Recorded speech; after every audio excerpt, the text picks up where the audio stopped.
Hello everyone, and welcome to this new and exciting session in which we are going to discuss the VGG model.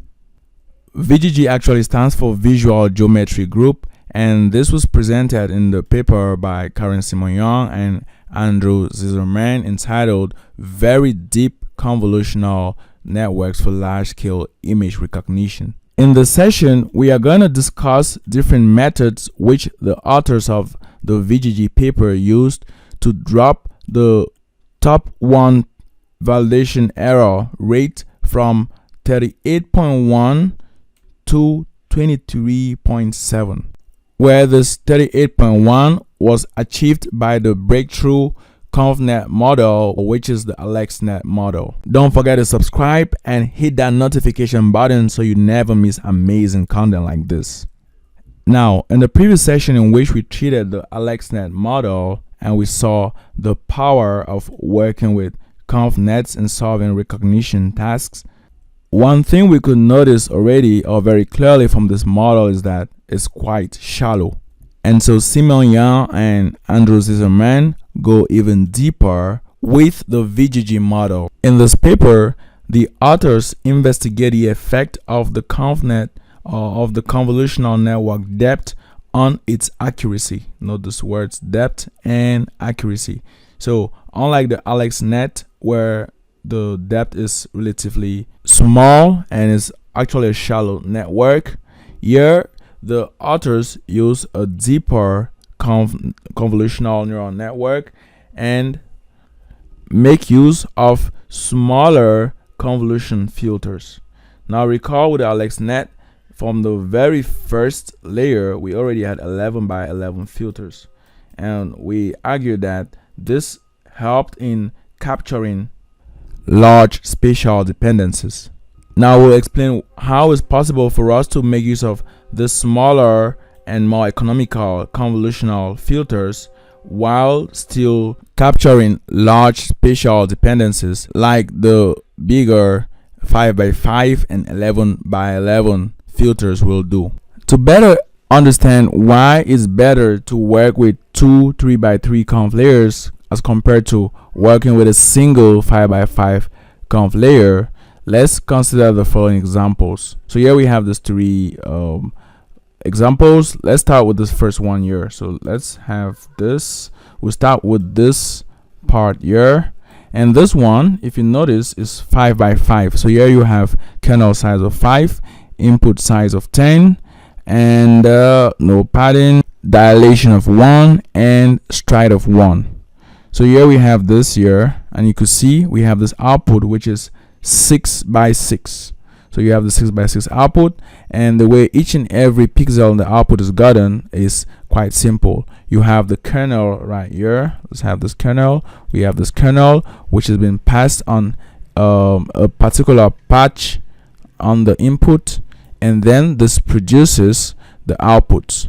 So simply take this kernel values, multiply by these values, add them up, and then get this output. Now this is the case of 5 by 5. So the receptive field span here is quite great. See, we could get we could capture this information in this patch in the input right here.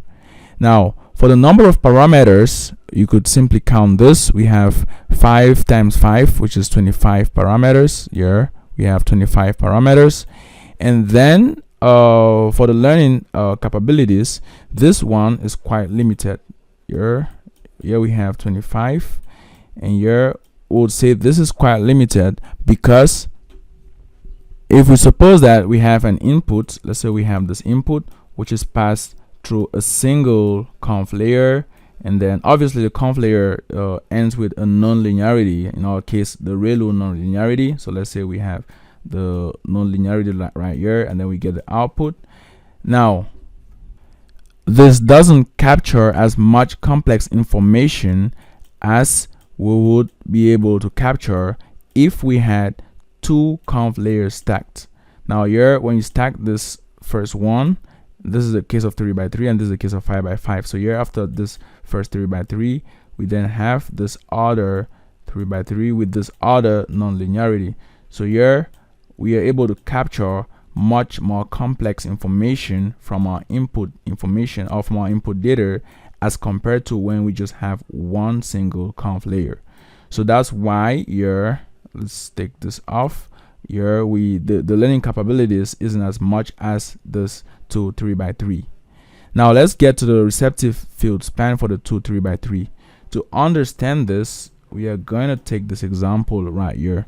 So take note that here we have input size of 10, so we're going to maintain this. We have input size 10. Okay, now the kernel size is 3, unlike here where we had 5.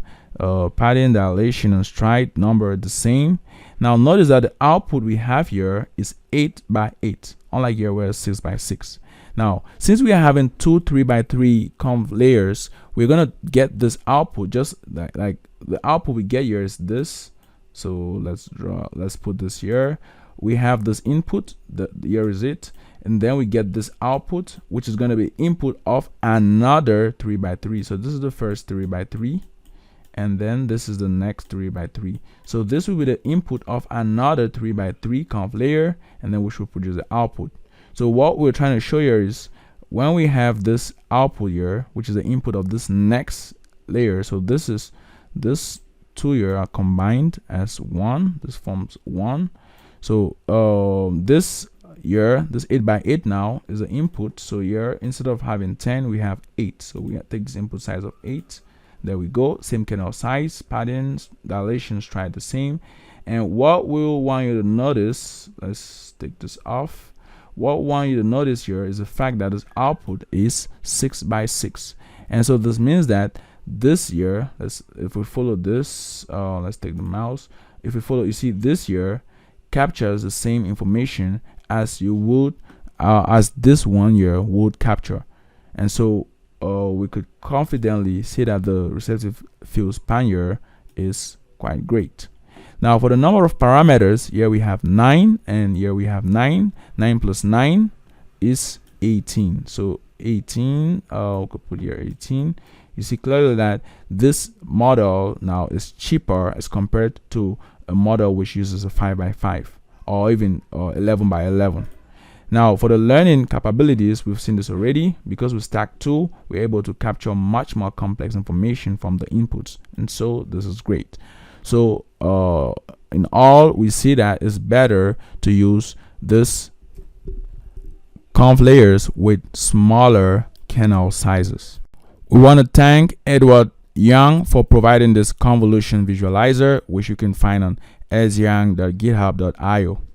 So at this point, we've understood why the authors of this paper prefer to work with this smaller kernel size convolutional layers, that's 3x3. And with the smaller conv layers, they were able to push the depth to 16, that's between 16 and 19 layers, where the 16 layer version is VGG16, and then the 19 layer version is VGG19. In this table, we have the summary of this models. Here we'll focus on the 16 and 19 weight layer models. So here we have 16 weight layers. You see we start with 2 conv layers, and then max pool, and then 2 conv layers, and then max pool, and then 3 conv layers, max pool, 3 conv layers, max pool, and then 3 conv layers. Then from here we have the max pool, we have a flattening layer, and then we have this 3 fully connected layers, which end up with a softmax, since we are dealing with a multi-class classification problem. The authors also noted that the usage of the LRN normalization, that's a local response normalization, which we saw in the AlexNet, did not improve performance, but instead led to increased memory consumption and computation time. In the section that describes the training process, then from here testing, and we could get some results.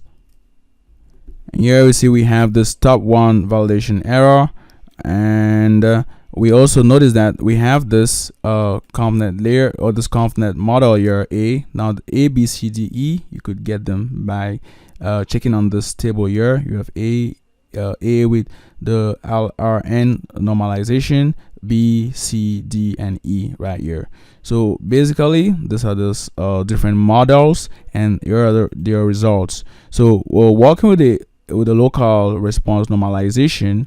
We notice that this seems to have even the highest error. So that's why the authors did not make use of this normalization technique.